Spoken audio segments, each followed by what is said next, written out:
Buenos días, le doy la bienvenida al workshop de innovación y transformación educativa. Hoy estamos en el eje D, que es el último de los ejes. El día de hoy termina el workshop, por la tarde tenemos el cierre. Este eje se denomina gestión en la innovación educativa en el aula. Lo va a coordinar la licenciada Mariana Do, docente de la USADA. Mariana les va a explicar cómo va a ser la metodología de trabajo y ella va a ser la que va a coordinar luego del trabajo en este eje las preguntas que puede hacer cualquiera de nosotros. Así que le doy la bienvenida a Mariana y le paso la palabra. Muchas gracias, Mariana, por aceptar este trabajo. Bueno, muchas gracias, Clau. Hola a todas y todos, es un placer encontrarnos en este espacio de intercambio de autores del sexto UITE, del Workshop de Innovación y Transformación Educativa. Soy Mariana Do, como dijo Claudia, docente de UNSABA y de UNLOVA. Quiero agradecer especialmente al equipo de Educación Digital y al equipo de UNSABA por invitarme a participar de este evento.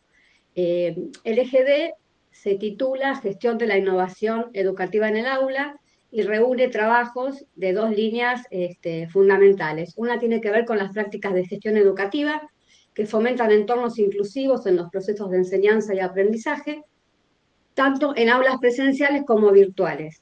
Y otro eje que tiene que ver con las estrategias de administración y organización educativa que promuevan la diversidad y la igualdad de oportunidades para todo el estudiantado. Este encuentro es una oportunidad para escucharnos, valorar lo que venimos haciendo, ¿sí? Y seguir pensando juntos en cómo crear en nuestras aulas, ya sea presenciales o virtuales, espacios más accesibles, inclusivos, por medio de la innovación educativa. Gracias por estar acá.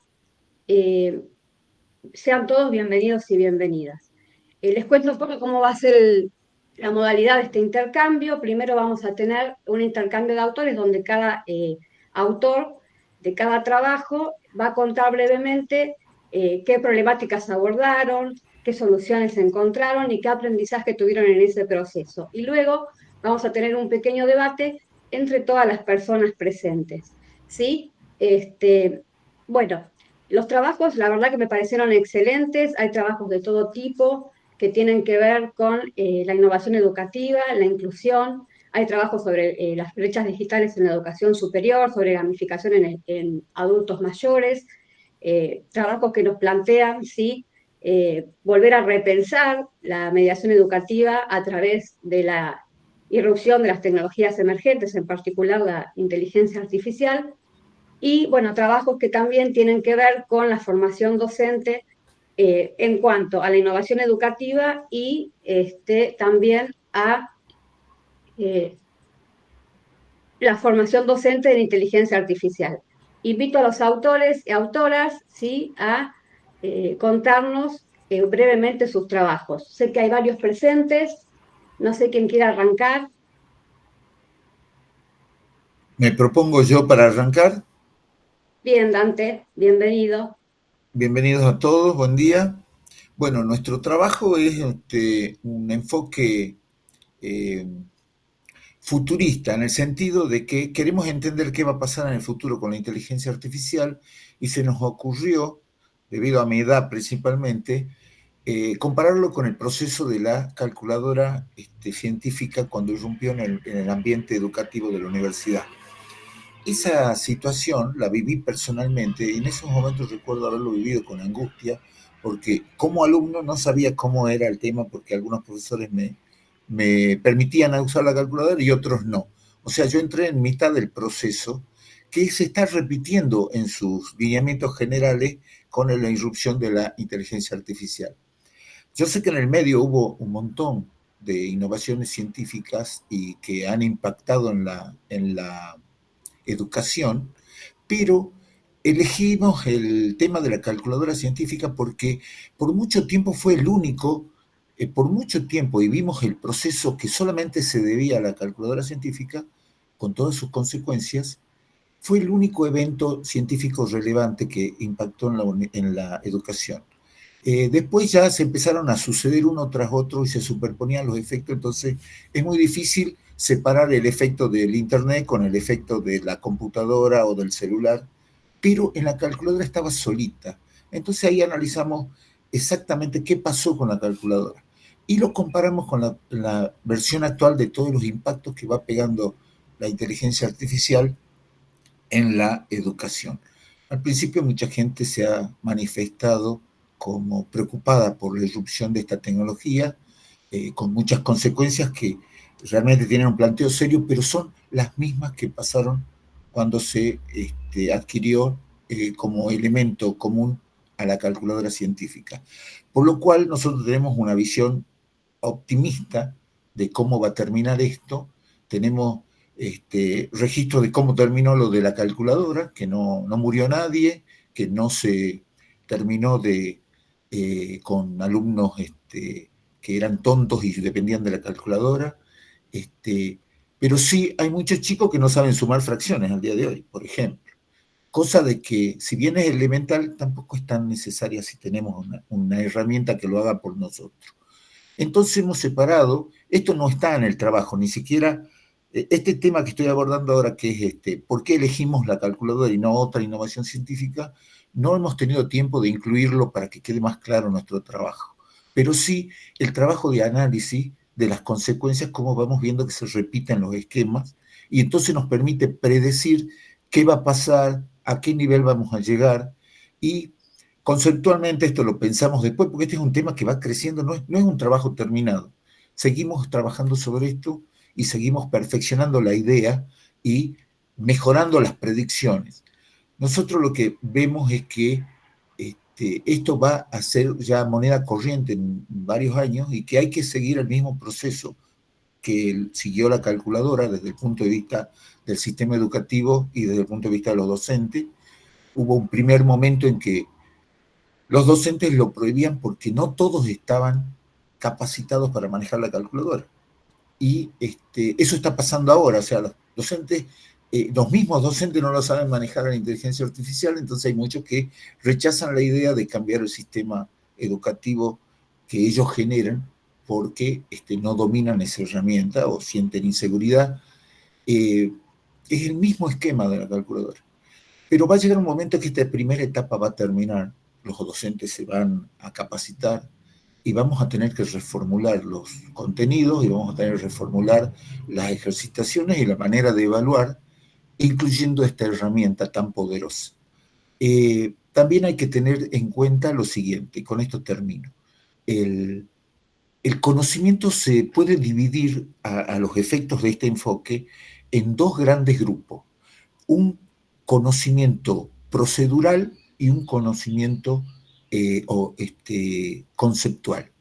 El procedural es el que nos permitía antes de la calculadora calcular un algoritmo usando una tabla o calcular una función trigonométrica usando una tabla donde estaban nomenclados todos los valores básicos y hacíamos los cálculos en forma aproximada.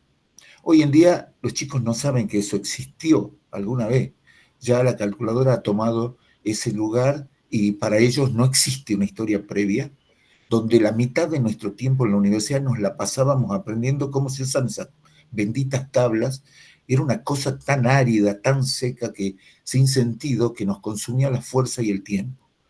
Y ojalá hubiéramos tenido nosotros una herramienta tan poderosa como la inteligencia artificial para dedicarnos exclusivamente al conocimiento conceptual, que es lo que nos va a permitir evolucionar como raza humana. Gracias. Gracias a vos, Dante. Muchas gracias por tu aporte. Otro autor que quiera continuar contando un poco de su trabajo, Fiorella, y levantó la mano, y después María Victoria Martín. Les voy a pedir que por favor sean breves, así después continuamos con el debate de todas las personas presentes. Fiorella, tenés la palabra. Después María Gracias. Victoria y después Viviana. Gracias. Bueno, nuestro trabajo presenta la experiencia de un curso COIL, que es un aprendizaje colaborativo internacional en línea, en donde se vincularon alumnos tanto del curso de escritura científica del posgrado de la UNOVA como el de termodinámica avanzada de la Universidad Industrial de Santander. Bueno, el curso se trabajó, los alumnos tenían un proyecto que tenían que escribir en común, en donde tenían que aplicar conceptos de ambos cursos, y entonces los alumnos del curso de escritura le enseñaban los conceptos a los de termodinámica avanzada y viceversa. Y bueno, y después presentaron ese trabajo en común, que era la escritura de un proyecto de investigación en conjunto. Esto permitió que después esos, como eran de posgrado, de estudiantes de doctorado, investigadores, permitió que después queden en contacto los alumnos, así que fue muy enriquecedor. Y a partir de eso, y juntando otras experiencias desde la Prosecretaría de Relaciones Internacionales de la UNOVA, se estuvo trabajando en un programa de reconocimiento de la actividad internacional docente, en donde busca no solo relevar docentes que estén interesados en internacionalización del aula, sino también capacitar y reconocer estas actividades mediante una certificación de docente internacional. Entonces, el aprendizaje colaborativo internacional en línea puede ser algo que desde Relaciones Internacionales se puede incentivar a los docentes de nuestra universidad para que lo hagan en el grado y en posgrado. Bueno, brevemente, ese es un resumen de nuestro trabajo. Bueno, muchas gracias, Fiorella.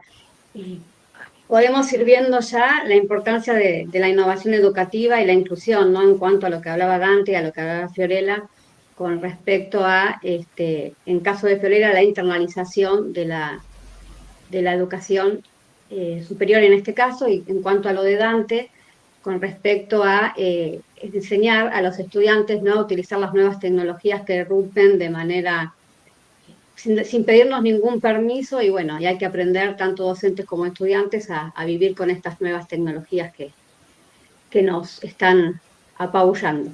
Muchas gracias, Fiorella.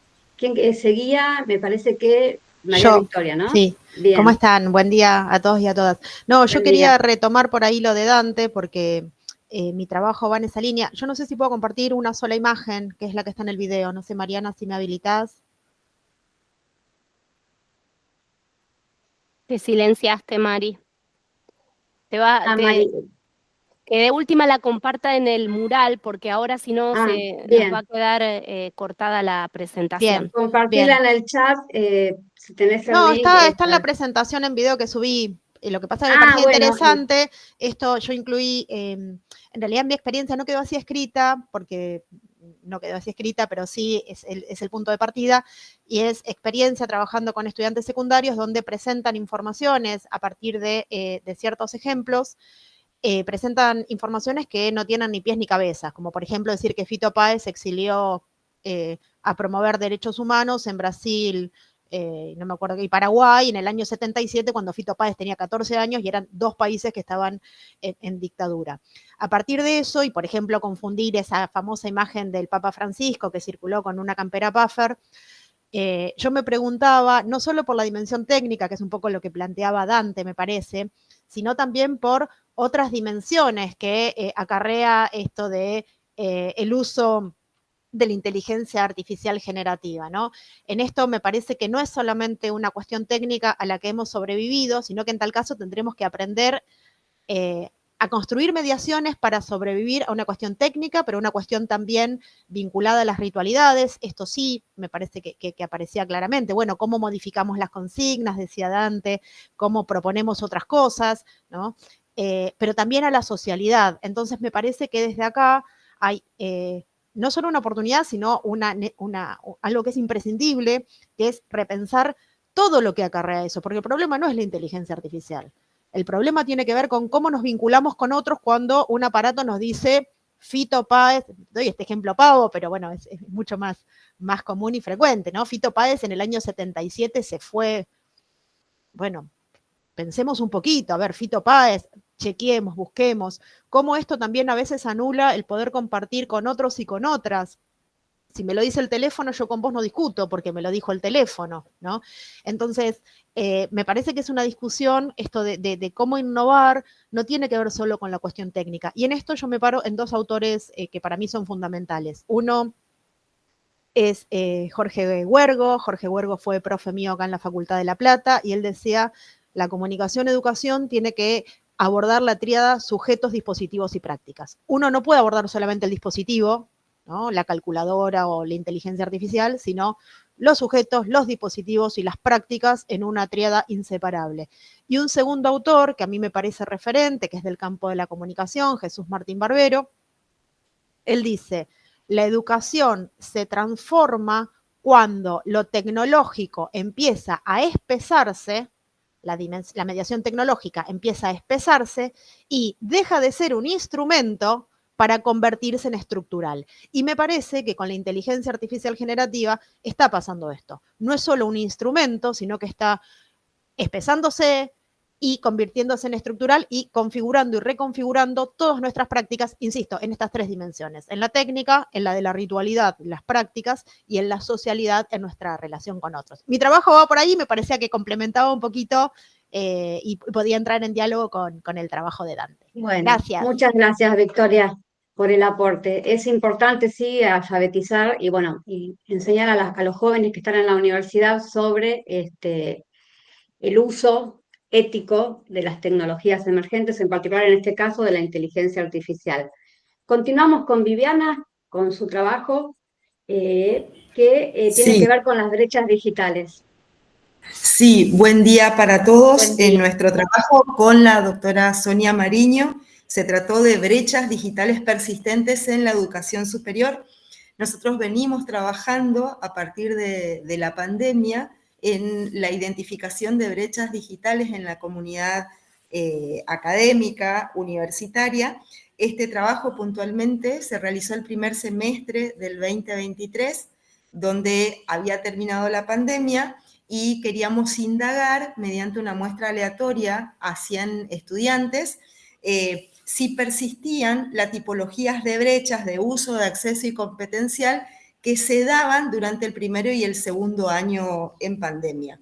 Vimos que para el primer semestre del 2023 persistían, pero no llegaban al 20%, la existencia de la brecha competencial y de acceso, pero surgieron nuevos emergentes que en función de querer contribuir al cumplimiento del Objetivo de Desarrollo Sostenible 4, que es el garantizar una educación de calidad e inclusiva, vimos que surgían nuevos emergentes post-pandémicos que nos parece que es importante analizar.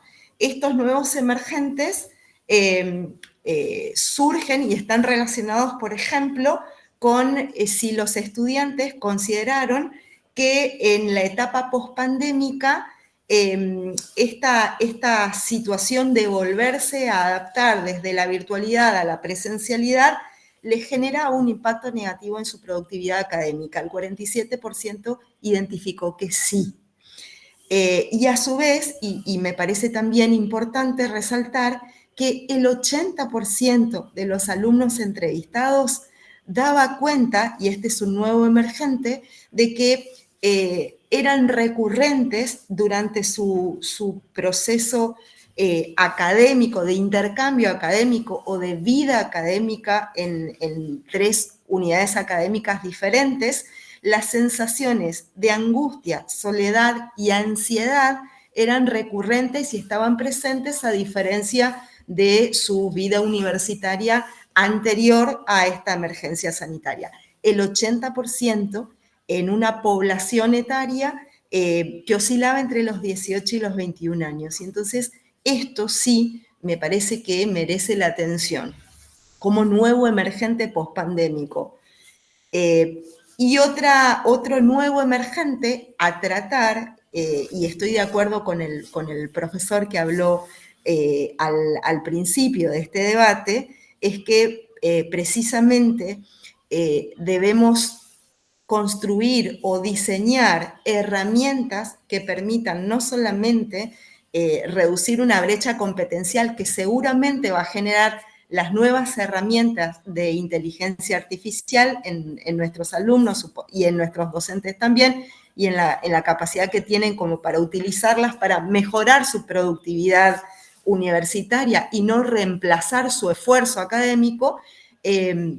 Y lo segundo que quería señalar, y con esto termino, es que dentro de estas brechas que generan este impacto subjetivo pospandémico y la irrupción de este nuevo paradigma de inteligencia artificial, cuán importante es en estos dos nuevos emergentes la formación en valores, que también debe realizar la educación superior como tal vez una materia pendiente. Y con esto cierro. Gracias. Gracias, Viviana. Sí, es importante comprender que, o analizar, sí, o ponernos a pensar que la tecnología, al mismo tiempo que soluciona un montón de cuestiones de la vida diaria, genera brechas nuevas, ¿no? Y entonces, como institución educativa, ponernos a pensar cuáles son esas brechas nuevas que irrumpen al mismo tiempo que irrumpe la tecnología. Bueno, muchas gracias. Continuamos con Aldana, con su trabajo que tiene que ver con gamificación en adultos mayores para la inclusión de personas de la tercera edad, que no sé si es correcto decirlo así, pero bueno. Aldana, Hola, bienvenida. ¿cómo están? Buen día para todos. Con mucho frío por acá. Bueno, sí, como vos decís, el uso apropiado del término es personas mayores. Actualmente la convención establece que ese es el término apropiado para dirigirnos a las personas mayores de 60 años. Este trabajo tiene que ver, bueno, también con reducir la brecha digital a las personas mayores, en este caso en el marco de la Secretaría de Extensión, del programa que tenemos PEPSAM, que es el Programa de Educación y Promoción de la Salud de Adultos Mayores, destinado a personas mayores de 55 años. Este es un trabajo que estuvo a cargo del profesor Emanuel Lázaro, que está por ahí también conectado, a quien también le doy la palabra para que pueda sumarse y aportar en esta estrategia que tiene que ver con la gamificación, ¿no? Con el uso de herramientas que promuevan también la autonomía en las personas mayores, ¿sí? Sabemos que no solamente la brecha tiene que ver con el acceso, sino, bueno, fundamentalmente en las personas mayores con el uso que hacen de estas herramientas y el buen uso de las tecnologías promueve la autonomía en las personas mayores, así que, bueno, en eso trabajamos desde el programa y en eso trabajan nuestros docentes, bueno, como en el caso de Emanuel. Emanuel, no sé si quiere también comentar exactamente sobre la experiencia. Hola, buen día, ¿qué tal? Sí, les paso a comentar de forma resumida más o menos de qué trató el trabajo. Básicamente la idea, como decía Aldana, era una estrategia de gamificación con la idea de fomentar la inclusión digital en el uso de tecnologías de la información, básicamente un curso de computación básica. La idea de este trabajo tuvo lugar, digamos, llegando al final del curso, donde la idea era integrar distintos tipos de conceptos que habíamos visto a lo largo del mismo, como era la idea de, más que nada, gestionar lo que era un archivo, las propiedades de un archivo, comprimir, descomprimir, navegar a través de internet, descargar imágenes, utilizar WhatsApp web, poder descargar archivos a través del mismo.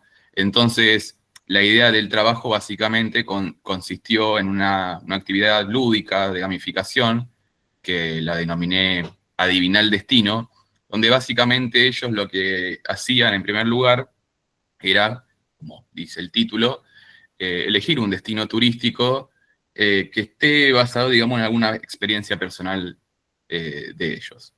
Y la idea era que ellos compartieran, a través de estas herramientas que mencioné, el destino turístico, pero sin mencionarlo. Es decir, a través de distintas imágenes que ellos descargaban de internet y una serie de pistas, entre las cuales había pistas falsas e imágenes falsas.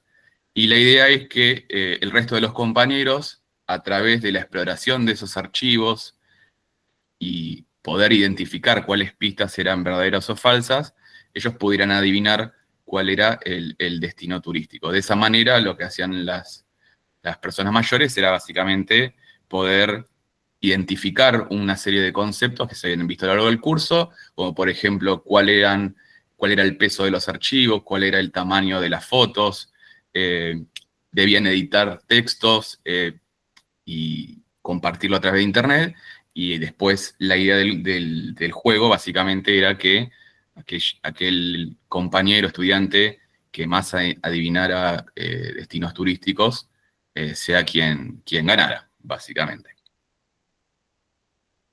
Ese es como el resumen del trabajo. Bueno, gracias, Emanuel. Lo que más destaco de esta actividad que me gustó muchísimo Tiene que ver que cuando hablamos de enfoques inclusivos, la importancia de hacer actividades significativas, ¿no? Que tengan que ver con esa accesibilidad emocional de la cual se habla ahora, que tienen que tener los enfoques inclusivos, de manera de conectar al estudiante, ¿no? Con cosas significativas para ellos, ya sea saberes previos, emociones. Así que bueno, me pareció sumamente interesante y sobre todo para la tercera edad, que creo que a mí me encanta la extensión universitaria, así que bueno, felicitaciones por el trabajo. Bueno, continuamos con Carolina de la UNSAM. Buen día. Sobre un trabajo, buen día. Te damos la palabra, Carolina. Gracias.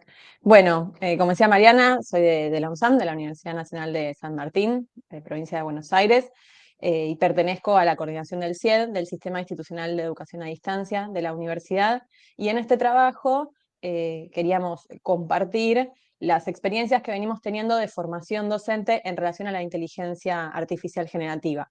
Como ya empezamos a conversar en la mesa, es un tema que genera muchas ideas, preocupaciones, sensaciones, y está puesto ya digamos, ya está en marcha en los procesos de aprendizaje.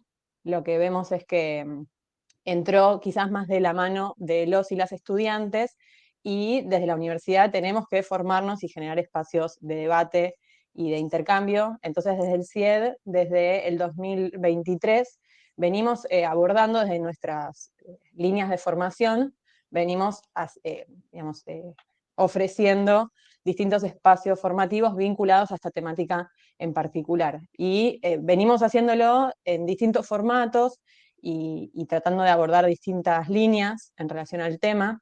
Por un lado, algunas actividades que tienen que ver más con la cuestión de los debates éticos, las implicancias a nivel más general, y también comprender un poco cómo funcionan estas aplicaciones y estos programas, de qué estamos hablando cuando hablamos de inteligencia artificial. Entonces, tenemos un documento escrito por el área y estamos generando también encuentros con especialistas propios de la universidad.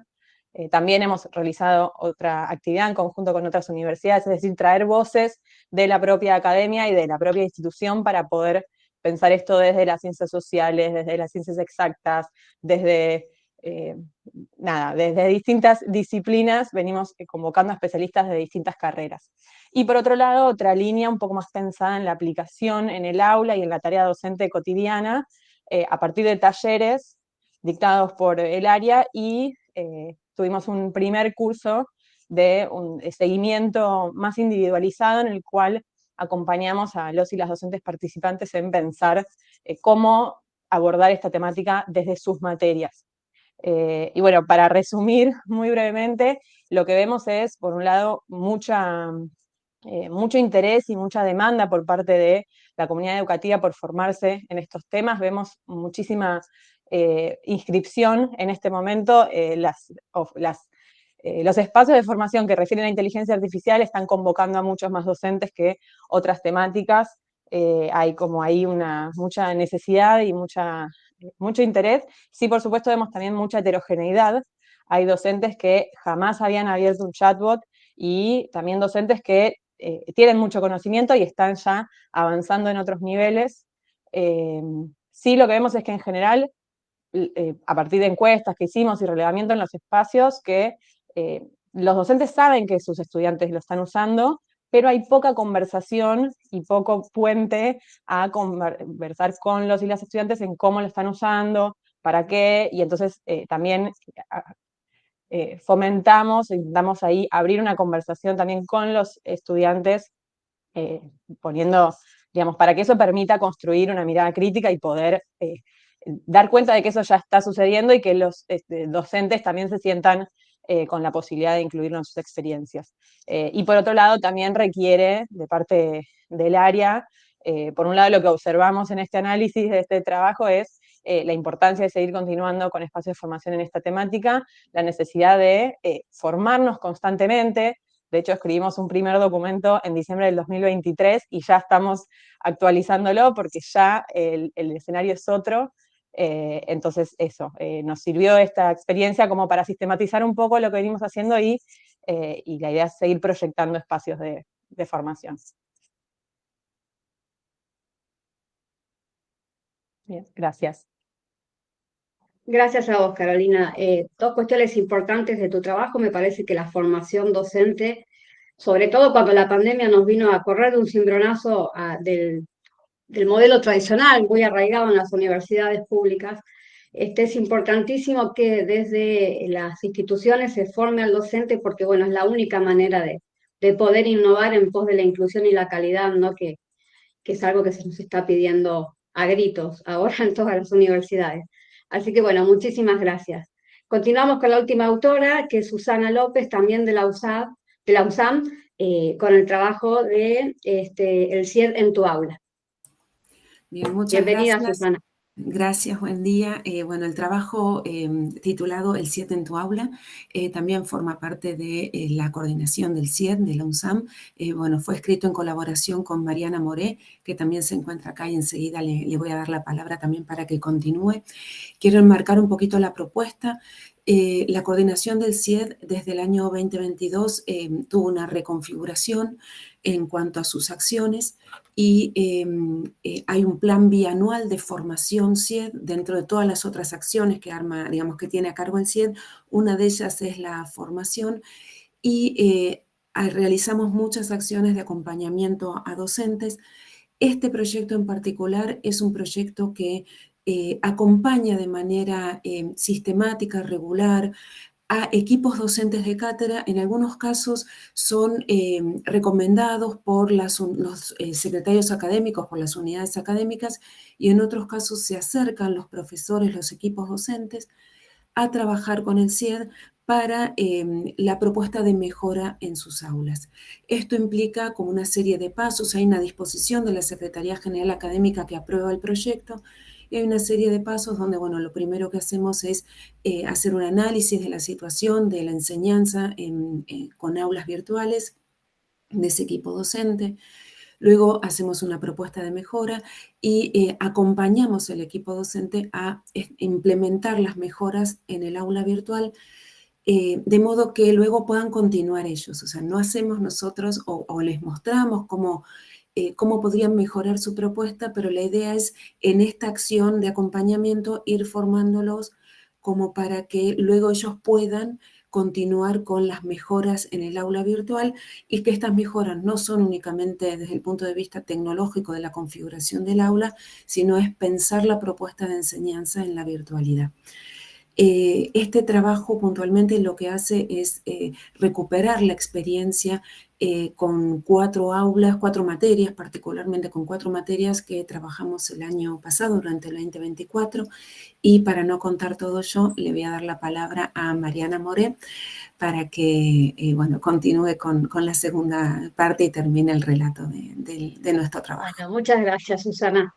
Bueno. Le damos el espacio a Mariana. Bueno, sí, ¿cómo están? Quiero que sean breves, así podemos continuar con la segunda parte del encuentro. Perfecto. Voy a contar un poco la metodología para este trabajo que, como decía Susana, lo que hicimos fue analizar y sistematizar la experiencia del 2024, que se realizó con 4 materias en 7 aulas virtuales, pensando también que en este 2025 estamos arrancando la segunda edición del proyecto del CIED en tu aula, incorporando estas lecciones aprendidas a partir de la experiencia del año pasado. Encontramos aspectos cuantitativos y cualitativos en este análisis realizado. Principalmente se evidenció la importancia del trabajo individualizado con estos docentes y la flexibilidad para adaptarse a las necesidades de cada uno en función de sus conocimientos previos y de sus particulares disciplinares, porque trabajamos con docentes de varias disciplinas.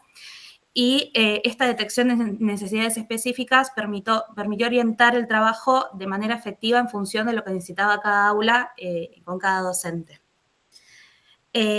Como conclusión, entonces, de este trabajo de análisis y sistematización, evidenciamos la potencialidad del trabajo pedagógico personalizado, ya que los docentes también valoraron positivamente el apoyo recibido y se destacaron avances concretos en las aulas virtuales vinculados a la incorporación de distintos recursos y distintas actividades.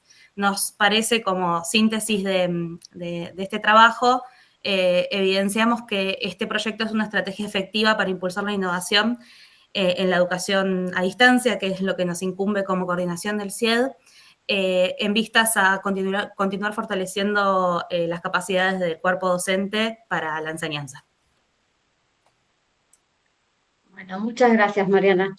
Ahora vamos a continuar con la segunda parte del encuentro. Para ello, desde el equipo generamos una nube de palabras que se concentra o se construyó a partir de los conceptos más relevantes o los que más aparecían a lo largo de todos los trabajos, que nos invitan a pensar un poco sobre la innovación educativa, la inclusión educativa, cómo juega la accesibilidad en esa inclusión y la diversidad de los grupos minoritarios, ¿no? La importancia de la formación docente, las tecnologías emergentes, que en particular en este eje surgió la inteligencia artificial en particular, la gamificación, ¿no? Cómo incluimos a los diferentes grupos minoritarios, como en este caso personas,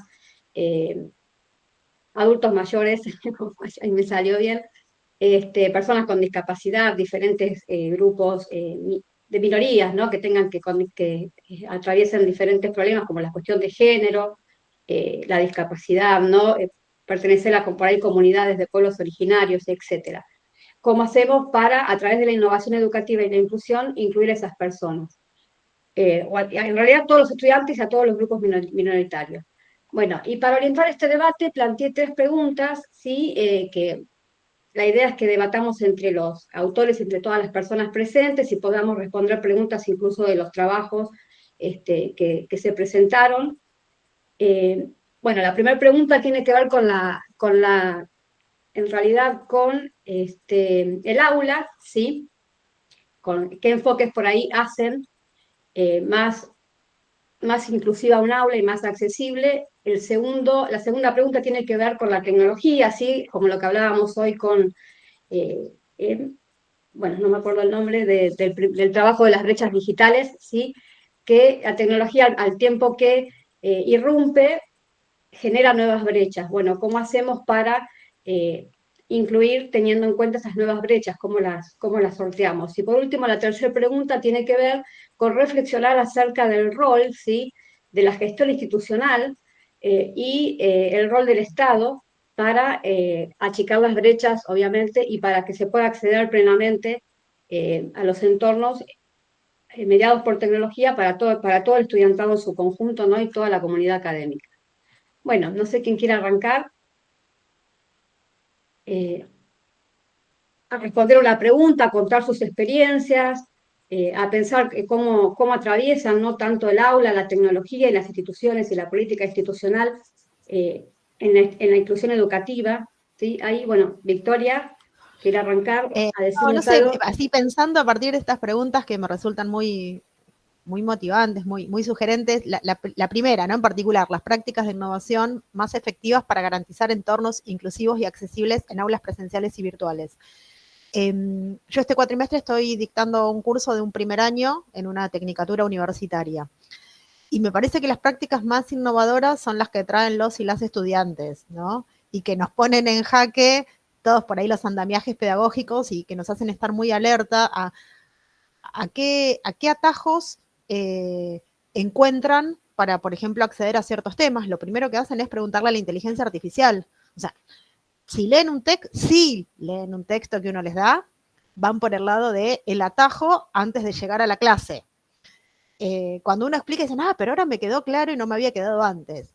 Y desde ahí me parece que es importante esto que ponía Marina en el chat, ¿no?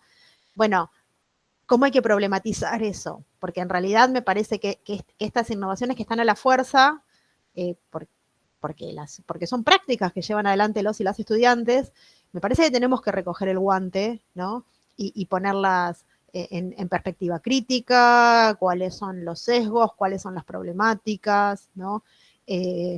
Porque digamos, si usualmente veníamos detrás de algunas prácticas, me parece que con esto también se ha acelerado muchísimo. Nosotros les proponemos a los y a las estudiantes prácticas con la utilización de inteligencia artificial, pero cuando las proponemos, ellos ya las hicieron antes de entrar. ¿Sí? Digo, por ahí no exactamente las mismas, pero las llevaron adelante acríticamente, ¿no?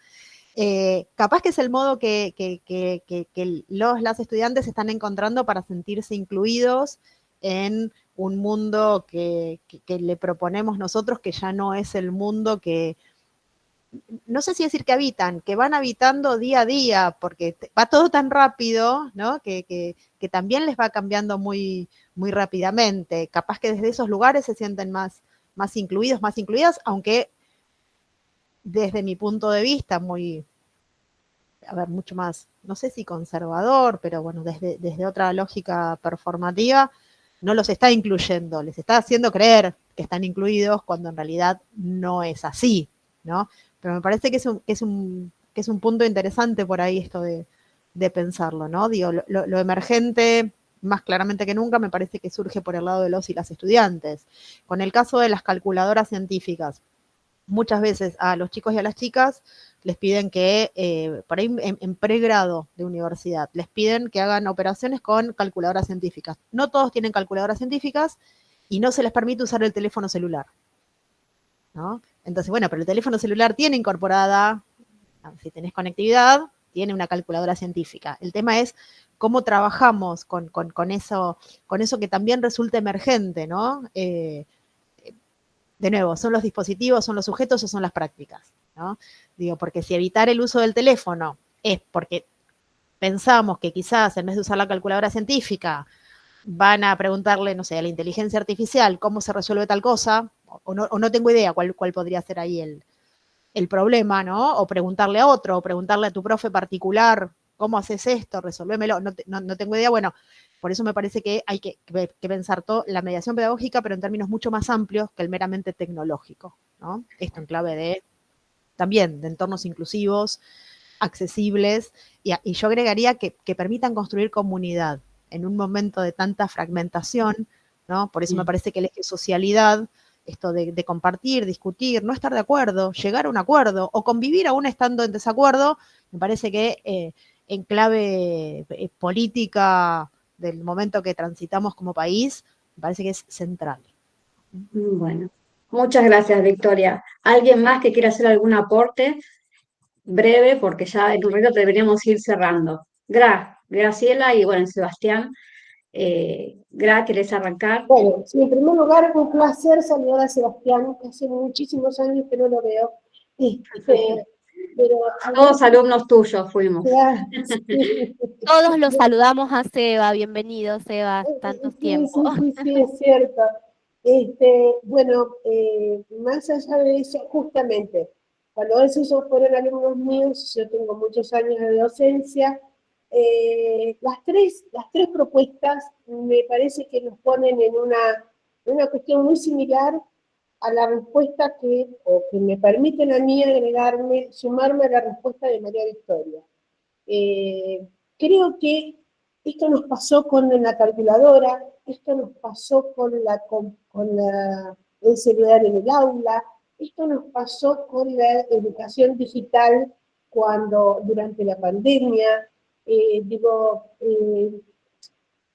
¿Se acuerdan que nos preocupábamos porque se copiaban o no se copiaban en la pandemia? Entonces, yo creo que hoy por hoy la inteligencia artificial no es una fuente de copias, sino que en todo caso es una herramienta más, y que me parece que lo que tenemos que tener las y los docentes es la prudencia necesaria para capacitarnos pertinentemente, para poder usar el mismo recurso de manera muy pertinente, para que la comunicación continúe siendo asertiva en el aula, y que tengamos en cuenta los contextos. Hay contextos en que todavía no acceden a la inteligencia artificial. Yo estoy en este tipo de contextos a veces. Entonces digo, capacitarnos bien, capacitarnos como corresponde, porque ahí está justamente el espíritu inclusivo, ¿no? Era eso nada más lo que quería agregar. Debemos continuar capacitándonos siempre. Alguien de mi edad lo vive y se lo plantea continuamente, así que nada, agradecer muchísimo esta oportunidad. Y cuando suceden cosas como por ejemplo el trabajo de Aldana, que me tocó leer justamente este tipo de cuestiones, ¿no? Incorporar a las nuevas generaciones, a las antiguas generaciones, perdón, a las personas mayores a estas nuevas estrategias, sí, pero de una manera, digamos, lúdica, ¿sí? Y no hacer de la inteligencia artificial una herramienta indispensable, sino que tener en cuenta la pertinencia, el contexto y cuando es necesaria capacitarnos para poder detectar y determinar cuándo es necesario utilizarlo. Eso no es lo excelente, por supuesto, como todos los paneles está propuesto. Gracias. Gracias, Gar. Como siempre, la vieja pregunta o el viejo lema, ¿no? La tecnología como medio y no como fin, ¿no? Plantear objetivos educativos significativos, ¿no? Y ver cuándo usamos la tecnología y de qué manera la usamos y con qué objetivo. Bueno, muchas gracias, Gar. Siempre es un placer escucharte. Seba. Bueno, gracias. La verdad que me encantó el espacio. Quiero contarles que, bueno, yo fui docente de UNOVA y hoy en día en mi trabajo soy como un docente dentro de una compañía internacional en la que trabajo, que soy el que da charlas de inteligencia artificial. Entonces, vivo un montón de estas cosas que están hablando sobre encontrar gente profesional, tecnológica, top a nivel mundial en ingeniería, que desconoce completamente lo que pasa, y otra que está muy avanzada, ¿no? Y también tuve la suerte de ir a dar algunas charlas en algunas universidades acá, y ver, me gustó mucho la comparativa que planteó Dante con la calculadora, porque también me parece que lo que pasa ahora es los que vivieron la transición del no tener la calculadora a empezar a usarla, valoraron la diferencia, pero a mí me asusta un poco los chicos que ya están empezando a estudiar o a aprender ya con la inteligencia artificial. Entonces yo creo que el gran desafío de los chicos de los primeros años de la universidad puede llegar a ser ese, puede llegar a ser ellos ya lo usan para el día a día, les va a costar muchísimo redactar una tesis de 80 páginas, o sea, pensar que una tesis de 80 páginas va a estar hecha por un alumno solo, me parece utópico. Y es más, hay algún planteo que están haciendo en Estados Unidos, en algunas universidades, que dicen, ¿para qué voy a aprender a hacer esto si ya hay una herramienta que me lo hace? ¿No? Justo una capacitación que hizo OpenAI, que es la dueña de ChatGPT, en una academia que acaba de sacar gratuita, dieron una capacitación sobre educación y planteaban eso, y planteaban este marco de cómo usar la inteligencia artificial para generar la creatividad, y para que los alumnos lo usen desde el lado de la creatividad, preguntándole cosas más que esperando la respuesta. Así que la verdad que se vienen momentos muy complicados, o sea, muy interesantes para ustedes, y es muy importante el estar actualizados, ¿no? El saber todo lo que está pasando y saber lo que se viene para poder transmitirlo a los alumnos. Hay diversidad. Gracias, Eva. Tami. Bueno, nada, yo un poco perdón que voy a intervenir hoy como para acotar un poquito con lo que decía Sebas, que coincido totalmente, y viendo todas las producciones que se han realizado en el workshop, en todos los ejes, y ya venimos transitando este último intercambio y escuchando a todas las preocupaciones y todos los intercambios que se vienen realizando con docentes, con personas que estamos en el ámbito universitario y no, ¿sí? Porque ha habido otras producciones en otros niveles educativos, como reflexión, acotando y sumando a lo que dice Sebas. El gran desafío docente es tratar de ayornarnos a la inteligencia artificial, no darle la espalda porque es una herramienta más, como todas las que han venido, como fue Wikipedia en su momento, como fue Google en su momento, como fue la misma calculadora que hablaba Dante. Entonces, el gran desafío que tenemos hoy es, no solamente como docentes en las aulas, sino como papás y mamás de niños y niñas que usan la inteligencia artificial, darles las herramientas para que generen un buen uso de la herramienta, ¿sí? Es como todo, o sea, por ahí asusta porque es nuevo y es muy potente y es muy disruptivo y abrumador la cantidad de cosas que se pueden realizar con la inteligencia artificial, que realmente es, aparte por otro lado, apasionante, porque el que la usa y lo usa de manera correcta es apasionante, pero bueno, hay que hacerlo. O sea, no es no usarlo porque lo van a usar, porque es como decía Sebas, ya lo usan, yo tengo un niño de 8 años y lo usa, entonces es adoptar prácticas, buenas prácticas, para que podamos utilizarlo de la mejor manera y de la manera correcta y poder ayudarles a los más pequeños o a los estudiantes o a los mismos colegas, porque es como también dijo Sebas, ¿no? Hay muchos que saben mucho y hay otros que no saben nada o no lo usan, y a veces hay muchos que están negados a usarlo, ¿sí? Entonces, bueno, es por tratar de acompañar este proceso para que todo salga de la mejor manera posible. Yo creo que me llevo de todos los intercambios en los que estuvimos como ese panorama. Gracias, Mari. Gracias, Tami. Bueno, le doy la palabra a Dante y luego a Fiorella, así ya después vamos cerrando el encuentro. Dante. Gracias, hermoso el encuentro, la verdad que tremendo todo lo que se vio, todos los puntos de vista son muy interesantes, pero queda con gusto a poco. Me gustaría mantener el contacto con toda la gente que por lo menos aportó en este rubro del espacio D, y quisiera ver de qué manera puedo colectar los datos para que mantengamos las cátedras unidas y sigamos avanzando en este tema. Dante, dentro del mural de los trabajos están los enlaces a los documentos que cada uno presentó, no solamente del eje B, sino de todos los ejes. En el sitio web del evento vas a tener los murales colaborativos con todos los trabajos, y dentro de cada trabajo están los correos electrónicos de los autores. Por si te Perfecto, querés... muchas gracias. No, por favor. Gracias, Tami, por el aporte. Y Dante también. ¿Quedaba Fiorella?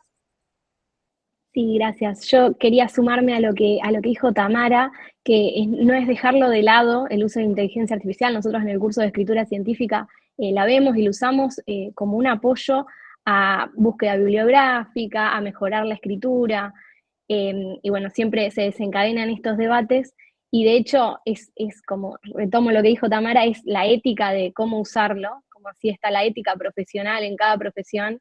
Bueno, es la ética de cómo usar la inteligencia artificial, y de hecho es algo que en las revistas que están indexadas en Scopus y todas las de la editorial del Sevier está regulado eso, y si se declara está aceptado el uso de inteligencia artificial en la escritura no generativa, pero sí para mejorar ese trabajo. Así que bueno, brevemente eso para decirle que lo usamos en el curso, y que nada, estas tecnologías también permiten la inclusión y permiten, en nuestro caso, la movilidad virtual de estudiantes para trabajar en conjunto con estudiantes de otros países y bueno, y aplicando todas estas nuevas tecnologías, y por medio de la tecnología, si no, era imposible que alguien de acá trabaje con alguien de Colombia en un proyecto en común, en un curso de posgrado, o en grado también. Así que bueno, gracias. Bueno, muchas gracias, Fiorella. Coincido con Dante, hubiera sido lindo tener muchísimas más horas para pedir detalles y hacer preguntas a todos los autores, porque me quedé con ganas de mucho más. Pero bueno, para eso, como decía Tamara, está el Padlet en el sitio del workshop, para poder mantener la comunicación con el resto de los equipos que presentaron trabajos. Bueno, como conclusión mía, a modo personal, creo que los trabajos, bueno, fueron maravillosos. Estos espacios son muy importantes para seguir aprendiendo en conjunto. Creo que una de las cosas importantes para la innovación, no solo en el aula, sino entre los equipos docentes, es la colaboración, el aprendizaje colaborativo. Y que, bueno, todo aquello que pensemos para la innovación educativa creo que no puede estar fuera de la inclusión y la equidad, ¿sí? Creo que tiene que ser parte de las instituciones a nivel político y dentro de las aulas, para poder innovar realmente con calidad. Bueno, les agradezco mucho por estar acá, por seguir construyendo conjuntamente una universidad pública, gratuita, inclusiva y de calidad. Le doy la palabra, agradezco al equipo nuevamente de Educación Digital y a la UNSADA por la invitación. Le doy la palabra a Tamara o a Claudia si quieren hacer el cierre. Y bueno, muchísimas gracias por haber compartido este espacio para seguir aprendiendo y transformar la universidad, que es lo que nos reúne en estos espacios. Muchísimas gracias. Mari, te pido que pases a la próxima diapositiva si tienen el QR para inscribirse. Creo que todos igual se han inscrito. Si ya participaron de otro eje de intercambio, no hace falta inscribirse, ¿sí? Ustedes saben que el certificado de asistencia se brinda a aquellas personas que permanecen en sala más de 30 minutos, así que con el control de asistencia del MIT ya se gestiona el certificado. Y bueno, nada, me queda simplemente invitarlos e invitarlas hoy a las 16 horas a la conferencia de cierre que brindará Mercedes Mérula, y bueno, ya después, sí, a la presentación del libro del año pasado, del WITE del año pasado, y los ganadores del tercer concurso de diseño de contenidos educativos digitales, todo brevemente en el intercambio o en la charla de las 16 horas Argentina, hoy a la tarde. Así que los esperamos. Muchas gracias a todos por participar. Gracias. Gracias a todos. Gracias. Y los Gracias. esperamos. Hasta Gracias, luego. Mari. Gracias, Adiós. Mari. Chao, gracias. Gracias, gracias. Chau, chau, gracias. Chao, muchas gracias.